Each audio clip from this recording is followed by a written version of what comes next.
Pupuntahan ko yung tanim ni Mama sa bukid. Baka may bunga na yun. Anong tinatawag ni Mama? Apple ba yun? Oo nga. Pupuntahan ko sa bukid. Baka may bunga na yun. Andito na ako sa bukid namin. Baka andito yung mga tanim ni Mama. Ano, saan ba yung banda? Uy, Judy Ann! Uy, Berta, ikaw pala! Anong ginagawa mo? Nanonood ako dito sa Doc TV ng Demon Slayer. Ayan, oh! Hala, mahilig pa naman ako sa anime, Judy Ann! Oo, Berta. Lahat ng mga favorite mo na movie at anime, andito sa Doc TV. Ayan, nanonood ako ng Demon Slayer. Favorite ng lahat. Wow, favorite ko din yan, Judy Ann. Oo, Berta. Kung gusto mo mapanood ang Demon Slayer, andyan sa Doc TV. I-download mo na. Sige, Judy Ann, i-download ko na.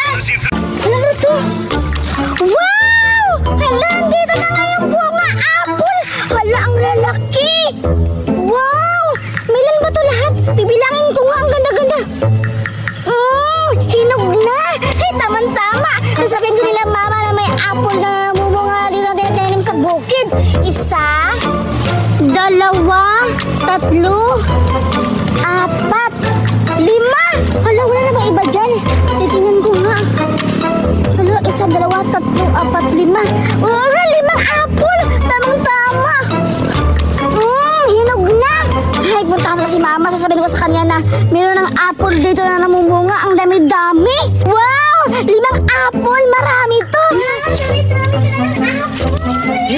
Anong ginagawa ni Judy Ann doon?